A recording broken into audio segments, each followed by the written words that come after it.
ఇప్పుడు oxy acetylene plant lighting గురించి చూద్దాం. గ్యాస్ సిలిండర్లు తెరవండి మరియు రెగ్యులేటర్లపై గ్యాస్ ప్రెషర్ సెట్ చేయండి. ఆక్సిజన్ ప్రెషర్ని 1.6 kg/cm మరియు ఎసిటిలిన్ ప్రెషర్ని 0.15 kg/cm సెట్ చేయండి. ఆక్సిజన్ సిలిండర్ ఆక్సిజన్ ప్రెషర్ని అవసరమైన పని ప్రెషర్కి తగ్గించడానికి మరియు బ్లో పైప్కు స్థిరమైన రేటుతో ఆక్సిజన్ ప్రవాహాన్ని నియంత్రించడానికి ఆక్సిజన్ ప్రెషర్ రెగ్యులేటర్ ఉపయోగించబడుతుంది. థ్రెడెడ్ కనెక్షన్లు కుడి చేతి థ్రెడ్లో ఉండాలి. సిలిండర్ గ్యాస్ ప్రెషర్ మరి అవసరమైన పని ప్రెషర్కి తగ్గించడానికి మరియు బ్లో పైప్కు స్థిరమైన రేటుతో ఎసిటిలిన్ గ్యాస్ ప్రవాహాన్ని నియంత్రించడానికి ఎసిటిలిన్ రెగ్యులేటర్ ఉపయోగపడుతుంది. థ్రెడెడ్ కనెక్షన్లు ఎడమ చేతితో ఉంటాయి. ఎసిటిలిన్ రెగ్యులేటర్ను త్వరగా గుర్తించడానికి బట్ మూలల నుండి ఒక గ్రూ కట్ చేయబడుతుంది. తరువాత ఎసిటిలిన్ కంట్రోల్ వాల్వ్ని ఒక క్వార్టర్ బ్లో పైప్ ఆన్ చేసి స్పార్క్ లైటర్తో వెలిగించండి.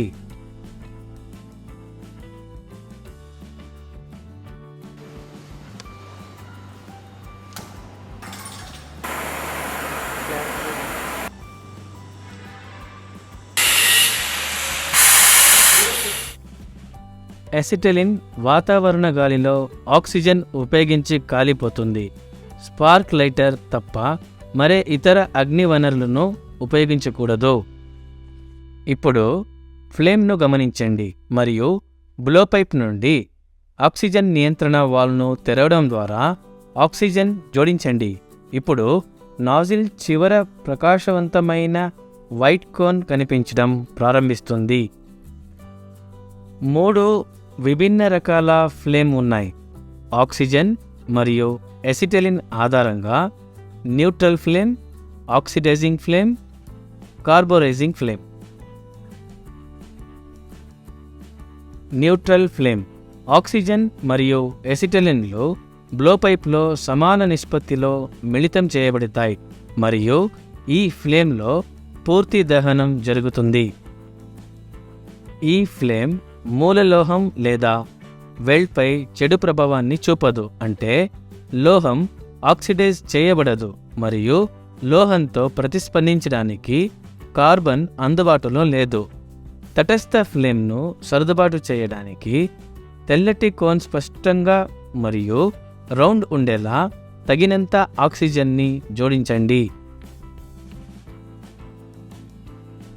ఆక్సిడైజింగ్ ఫ్లేమ్ తటస్థ జ్వాలకి జోడించిన అదనపు ఆక్సిజన్ ఆక్సిడైజింగ్ రకం ఫ్లేమ్ని సృష్టిస్తుంది. ఆక్సిడైజింగ్ ఫ్లేమ్ మిగిలిన 2 ఫ్లేమ్ల కంటే వేడిగా ఉంటుంది. తటస్థ ఫ్లేమ్ నుండి ఆక్సిడైజింగ్ ఫ్లేమ్ని సర్దుబాటు చేయడానికి ఎసిటిలిన్ ప్రవాహాన్ని తగ్గించండి.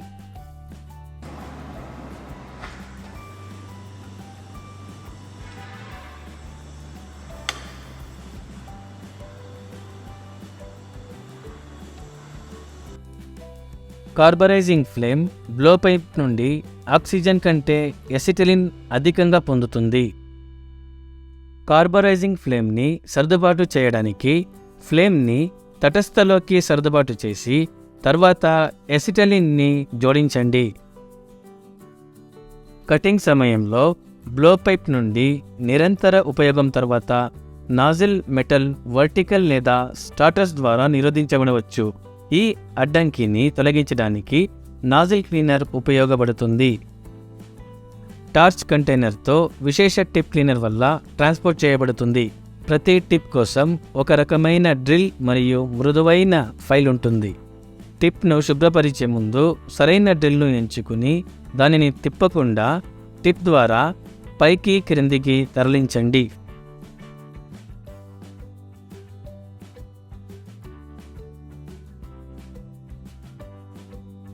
పని ముగిసే సమయానికి ముందుగా ఎసిటిలిన్ సిలిండర్ వాల్వ్ని మూసివేయడం ద్వారా ప్లాంట్ని ఆపేయండి. తర్వాత ఆక్సిజన్ సిలిండర్ వాల్వ్ని మూసేయండి.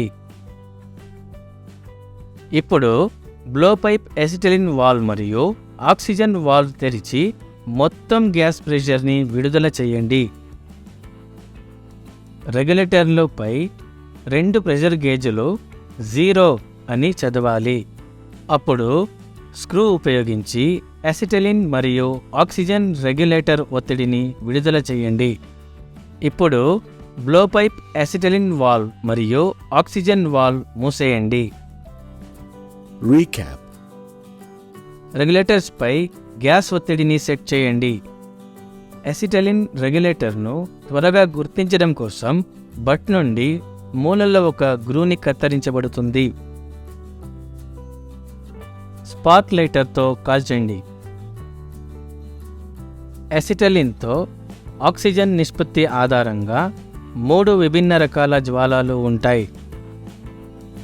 సరైన డ్రిల్ని ఎంచుకుని దాన్ని తరలించండి. టిప్ ద్వారా పైకి క్రిందికి తిరగకుండా చూసుకోండి. మొదట ఎసిటిలిన్ సిలిండర్ వాల్వ్ని మూసేయడం ద్వారా ప్లాంట్ని ఆపేయండి. తర్వాత ఆక్సిజన్ సిలిండర్ వాల్వ్ని మూసేయండి.